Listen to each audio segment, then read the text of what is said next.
Hi friends, welcome back to my channel. Friends, ಇವತ್ತು simple ಆಗಿ ಒಂದು ಇಫ್ತಾರ್ special tender coconut milk shake ಹಾಗೂ ವೆಜ್ ಬ್ರೆಡ್ ರೋಲ್ ಹೇಗೆ ಮಾಡೋದು ಅಂತ ನೋಡುವ. ತುಂಬ ಸಿಂಪಲ್ ರೆಸಿಪಿ, ಹಾಗೆ ಮಾಡಲಿಕ್ಕೂ ತುಂಬ ಸುಲಭವಿದೆ ನಿಮಗೆ. ಮೊದಲು ನಾನಿಲ್ಲಿ ಜ್ಯೂಸ್ ಮಾಡಲಿಕ್ಕೋಸ್ಕರ ಇಲ್ಲಿ ಒಂದು ಪ್ಯಾಕೆಟಲ್ಲಿ ಚೈನಾ ಗ್ರಾಸ್ ಅಂತ ತಗೊಂಡಿದ್ದೇನೆ. ಇದು ನಿಮ್ಮದು 8 ಗ್ರಾಮ್ ಇದು ಪ್ಯಾಕೆಟ್ ಬರ್ತದಲ್ಲ ಇದು ನಾನು ಒಂದು ಪ್ಯಾಕೆಟ್ ಫುಲ್ ಹಾಕ್ತಾ ಇದ್ದೇನೆ. ಇದನ್ನು ಒಂದು ಬೌಲಲ್ಲಿ ಒಂದು ಸ್ವಲ್ಪ ಸೋಕ್ ಮಾಡಲಿಕ್ಕೆ ಹಾಕ್ತಾ ಇದ್ದೇನೆ. ಈ ಥರ ಇದನ್ನು ಸ್ವಲ್ಪ ಪುಡಿ ಮಾಡಿ ಇದಕ್ಕೆ ನಾನೀಗ 1 ಗ್ಲಾಸಷ್ಟು ಎಳ್ನೀರನ್ನು ಹಾಕ್ತಾ ಇದ್ದೇನೆ, ಬೊಂಡದ ನೀರನ್ನು. ನಿಮ್ಮೊಟ್ಟಿಗೆ ಬೊಂಡ ನೀರು ಇಲ್ಲ ಅಂದರೆ ಜಾಸ್ತಿಯಾಗಿ ನೀರಲ್ಲಿ ಸಹ ನೆನೆ ಹಾಕ್ಬೋದು. ಬೊಂಡ ನೀರಲ್ಲಿ ಹಾಕಿದರೆ ಒಂದು ಸ್ವಲ್ಪ ಟೇಸ್ಟ್ ಡಬಲ್ ಆಗಿ ಬರ್ತದೆ ಅಷ್ಟೇ. ಇಲ್ಲಿ ನಾನು ಉಳಿದ ಬೊಂಡದ ನೀರನ್ನು ಮತ್ತು ಅದರ ಗಂಜಿ ಇದೆಯಲ್ಲ ಅದರ ಪಲ್ಪು ಅದನ್ನು ಹೀಗೆ ಮಿಕ್ಸಿಗೆ ಹಾಕಿ ಗ್ರೈಂಡ್ ಮಾಡಲಿಕ್ಕೋಸ್ಕರ ಹಾಕ್ಕೊಂಡಿದ್ದೇನೆ. ಈಗ ಇದಕ್ಕೆ ನಾನಿಲ್ಲಿ 2 ಸ್ಪೂನಷ್ಟು ಮಿಲ್ಕ್ ಮೇಡನ್ನು ಹಾಕ್ತಾ ಇದ್ದೇನೆ. ಇದು ನಾನು ಮನೆಯಲ್ಲಿ ಮಾಡಿದಂಥ ಮಿಲ್ಕ್ ಮೇಡ್, ಸೊ ಹಾಗಾಗಿ ಒಂದು ಸ್ವಲ್ಪ ದಪ್ಪ ಇದೆ, ಅದು ಮಾಡಿ ಫ್ರಿಜ್ಜಲ್ಲಿಟ್ಟಿದೆ. ಹಾಗಾಗಿ ಇದಕ್ಕೆ ಇನ್ನು ನಾನು ಒಂದು ಸ್ವಲ್ಪ ಶುಗರಿಗೆ ಒಂದು 5 ಸ್ಪೂನಷ್ಟು ಸಕ್ಕರೆ ಹಾಕ್ತಾ ಇದ್ದೇನೆ. ನೀವು ನೋಡ್ಕೊಂಡು ಹಾಕಿ, ನಿಮಗೆ ಸ್ವೀಟ್ ಜಾಸ್ತಿ ಬೇಕೆನಿಸಿದರೆ ಮಾತ್ರ ಹಾಕಿ. ಲೈಟಾಗಿ ಕುಡಿಯೋದಾದರೆ ನಿಮಗೆ ಮಿಲ್ಕ್ ಮೇಡಿದ ಸ್ವೀಟೇ ಸಾಕಾಗ್ತದೆ. ಸೊ ಇಷ್ಟನ್ನು ಗ್ರೈಂಡ್ ಮಾಡಿ ಈಗ ಒಂದು ಪಾತ್ರೆಗೆ ಹಾಕ್ಕೊಂಡು ಇನ್ನಿದಕ್ಕೆ ನೆಕ್ಸ್ಟ್ ನಾನಿಲ್ಲಿ 2 ಪ್ಯಾಕೆಟ್ ಹಾಲು ಹಾಕ್ತಾ ಇದ್ದೇನೆ.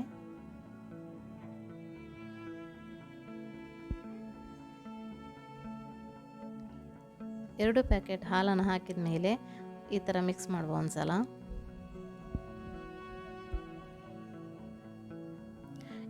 ಇದಕ್ಕೆ ನಾನಿಲ್ಲಿ ನೆನೆಸಿಟ್ಕೊಂಡಂತಹ ತಂಪು ಬೀಜ ಇದೆಯಲ್ಲ, ಸೊ ಅದನ್ನು ಕೂಡ ಒಂದು 4 ಸ್ಪೂನಷ್ಟು ಹಾಕ್ತಾ ಇದ್ದೇನೆ. ಇದು ಆಪ್ಷನಲ್ಲು, ಬೇಕಿದ್ದರೆ ಹಾಕೋಬೋದು. ಆಮೇಲೆ ಈ ಥರ ಮಿಕ್ಸ್ ಮಾಡಿಕೊಂಡ್ರೆ ಆಯಿತು. ಇನ್ನು ನೆಕ್ಸ್ಟ್ ನಾನಿಲ್ಲಿ ಇದಕ್ಕೆ 1 ಗ್ಲಾಸಷ್ಟು ನೀರು ಕೂಡ ಆ್ಯಡ್ ಮಾಡಿದೆ. ಆಮೇಲೆ ನಾನಿಲ್ಲಿ ನೆನೆಸಿಟ್ಕೊಂಡಂತಹ ಇದಿತ್ತಲ್ಲ ಚೈನಾ ಗ್ರಾಸ್, ಅದಕ್ಕೆ ಒಂದು 3 ಸ್ಪೂನಷ್ಟು ಶುಗರ್ ಹಾಕಿ ಇದನ್ನು ಒಂದು ಸ್ವಲ್ಪ ಬಿಸಿ ಆಗಲಿಕ್ಕೆ ಇಡ್ತಾ ಇದ್ದೇನೆ. ಇದು ಬಿಸಿ ಆಗ್ತಾ ಬಂದ ಹಾಗೆ ನೋಡಿ ಮೆಲ್ಟ್ ಆಗ್ತಾ ಬರ್ತದೆ. ಕರೆಕ್ಟ್ ಮೆಲ್ಟ್ ಆದರೆ ಆಯಿತು. ಇದೀಗ ಒಳ್ಳೆ ಕುದಿ ಬಂದಿದೆ. ಕುದಿ ಬರುವಾಗ ಅದು ಮೆಲ್ಟ್ ಆಗ್ತದೆ ಚೈನಾ ಗ್ರಾಸ್. ಸೊ ಅದಕ್ಕೆ ಈಗ ನಾನು ಒಂದು ಸ್ವಲ್ಪ ಗ್ರೀನ್ ಕಲರ್ ಹಾಕ್ತಾ ಇದ್ದೇನೆ. ಇದು ಸಹ ಹಾಗೆ ಆಪ್ಷನಲ್, ಬೇಕಿದ್ರೆ ಮಾತ್ರ ಹಾಕೋಬೋದು, ಇಲ್ಲದಿದ್ದರೆ ಕಲರ್ ಇಲ್ಲ ಅಂದರೂ ಸಹ ಒಳ್ಳೆ ಕಾಣ್ತದೆ, ಟೇಸ್ಟ್ ಏನು ಎಫೆಕ್ಟ್ ಆಗೋದಿಲ್ಲ.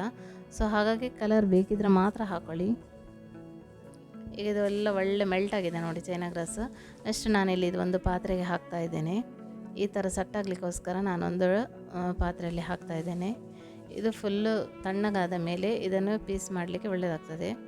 1-2 ಗಂಟೆ ಬಿಟ್ಟ ನಂತರ ನೋಡಿ ಈ ಥರ ಸಟ್ಟೆಯಾಗಿ ಬಂದಿದೆ. ಇನ್ನು ಇದನ್ನು ನಾನು ಸಣ್ಣ ಸಣ್ಣಗೆ ಕಟ್ ಮಾಡಿಕೊಂಡು ಟೆಂಡರ್ ಕೊಕೊನಟ್ ಜ್ಯೂಸಿಗೆ ಆ್ಯಡ್ ಮಾಡ್ತಾ ಇದ್ದೇನೆ.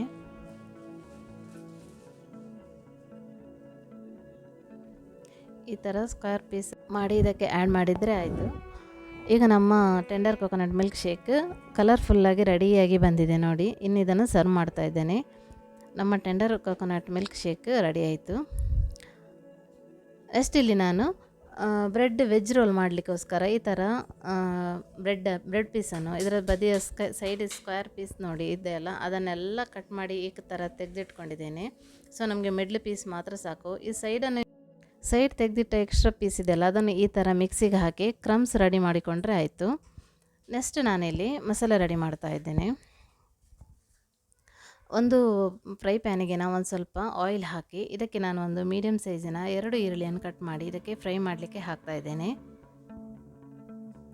ಈ ಥರ ಒಂದು ಸ್ವಲ್ಪ ಕಲರ್ ಚೇಂಜ್ ಆಗುವಷ್ಟು ಫ್ರೈ ಮಾಡಿಕೊಂಡ್ರೆ ಆಯಿತು. ಈಗ ಇದಕ್ಕೆ ನಾನು ಒಂದು 1/4 ಸ್ಪೂನಷ್ಟು ಕಾಯಿಮೆಣಸು ಪೇಸ್ಟ್ ಹಾಗೆ ಜಿಂಜರ್ ಗಾರ್ಲಿಕ್ ಪೇಸ್ಟ್ ಕೂಡ ಹಾಗೆ 1/4 ಸ್ಪೂನಷ್ಟು ಹಾಕ್ತಾ ಇದ್ದೇನೆ. ಇದನ್ನು ಹಾಕಿ ಒಂದು ಸ್ವಲ್ಪ ಫ್ರೈ ಮಾಡಿಕೊಳ್ಳುವ.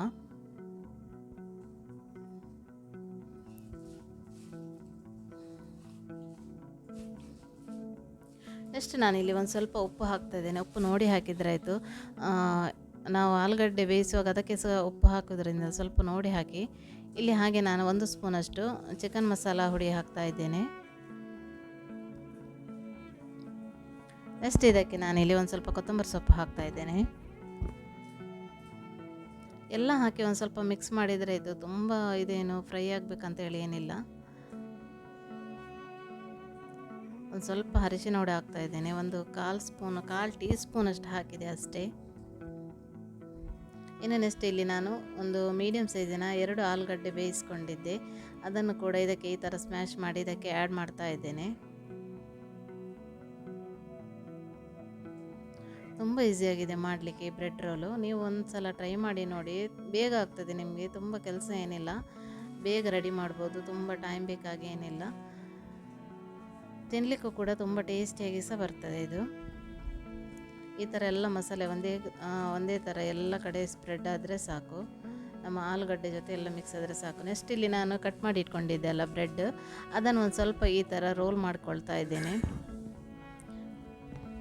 ಆದಷ್ಟು ನೀವು ಬ್ರೆಡ್ ಮಾತ್ರ ಫ್ರೆಶ್ಶೇ ತೆಗಿಬೇಕು. 2-3 ದಿನ ಆದ ನಂತರ ಬ್ರೆಡ್ಡಲ್ಲಿ ಅಷ್ಟು ಒಳ್ಳೆಯದಾಗಿ ಬರೋದಿಲ್ಲ. ಸೊ ಆಲೂಗಡ್ಡೆನ ನಾನು ಈ ಥರ ಉಂಡೆ ಮಾಡಿ ಇಟ್ಕೊಂಡಿದ್ದೇನೆ ನೋಡಿ. ಇನ್ನು ನೆಕ್ಸ್ಟ್ ಇದರ ಒಳಗೆ ಬ್ರೆಡ್ಡಿನ ಒಳಗಡೆ ಈ ಥರ ಇಟ್ಟು ರೋಲ್ ಮಾಡಿಕೊಳ್ತೇನೆ ನೋಡಿ.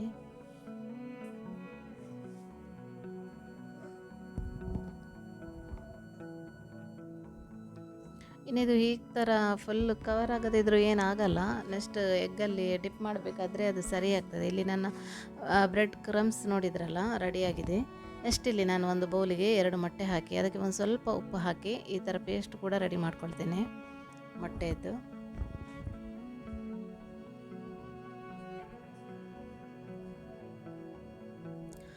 ಇನ್ನು ನಾವು ಫ್ರೈ ಮಾಡಿಕೊಳ್ಳುವ. ಮಾಡಿಟ್ಕೊಂಡಂಥ ಬ್ರೆಡ್ ರೋಲ್ ಇತ್ತಲ್ಲ, ಅದನ್ನು ಈ ಥರ ಎಗ್ಗಿಗೆ ಒಂದು ಸಲ ಡಿಪ್ ಮಾಡಿ ಫುಲ್ಲು, ನಂತರ ಕ್ರಮ್ಸಿಗೆ ಒಂದು ಸಲ ಹೀಗೆ ಹಾಕಿ ಫುಲ್ಲು ಅದನ್ನು ಕೂಡ ಫುಲ್ ಕವರ್ ಮಾಡಿಕೊಂಡ್ರೆ ಆಯಿತು. ಎಲ್ಲ ಕಡೆ ಈ ಥರ ಕವರ್ ಮಾಡಿಕೊಂಡ್ರೆ ಆಯಿತು. ನೆಕ್ಸ್ಟ್ ಇನ್ನು ನಾವು ಇದನ್ನು ಒಂದು ಸಲ ಡೀಪ್ ಫ್ರೈ ಮಾಡಿಕೊಂಡ್ರೆ ಆಯಿತು. ನೋಡಿದ್ರಲ್ಲ, ನಮ್ಮ ಬ್ರೆಡ್ ವೆಜ್ ರೋಲು ತುಂಬ ಈಸಿಯಾಗಿ ರೆಡಿ ಆಗ್ತದೆ ಮಾಡಲಿಕ್ಕೆ, ಕೆಲಸ ಕೂಡ ಇಲ್ಲ. ಹಾಗೆ ತುಂಬ ಫಾಸ್ಟಾಗಿ ಆಗುವಂಥ ಬ್ರೆಡ್ ರೋಲ್ ಹೇಳ್ಬೋದು. ತುಂಬ ಈಸಿಯಾಗಿದೆ ಮಾಡಲಿಕ್ಕೆ. ನೋಡಿದ್ರಲ್ಲ, ನೀವು ಕೂಡ ಈ ಇಫ್ತಾರಿಗೆ ಒಂದು ಸಲ ಈ ರೆಸಿಪಿಯನ್ನು ಟ್ರೈ ಮಾಡಿ ನೋಡಿ. ತುಂಬ ಈಸಿಯಾಗಿದೆ ಬ್ರೆಡ್ ರೋಲ್ ಮಾಡಲಿಕ್ಕೂ, ಹಾಗೆ ಟೆಂಡರ್ ಕೋಕೋನಟ್ ಮಿಲ್ಕ್ ಶೇಕ್ ಮಾಡಲಿಕ್ಕೂ ಕೂಡ. ಈ ರೆಸಿಪಿ ಹೇಗಾಗಿದೆ ಅಂತೇಳಿ ನನಗೆ ಇವತ್ತು ಕಮೆಂಟ್ಸ್ ಮಾಡಿ ನೀವು ತಿಳಿಸಿ. ಸೊ ನನ್ನ ಈ ವಿಡಿಯೋ ಇಷ್ಟ ಆದರೆ ಒಂದು ಲೈಕ್ ಮಾಡಿ, ಹಾಗೆ ನಿಮ್ಮ ಫ್ಯಾಮಿಲಿ ಫ್ರೆಂಡ್ಸ್ಗಳಿಗೂ ಶೇರ್ ಮಾಡಿ. ಯಾರಾದರೂ ಮೊದಲನೇ ಸಲ ನೋಡ್ತಾ ಇದ್ದರೆ ಸೊ ಪ್ಲೀಸ್ ಒಂದು ಸಬ್ಸ್ಕ್ರೈಬ್ ಮಾಡಿ. Thank you.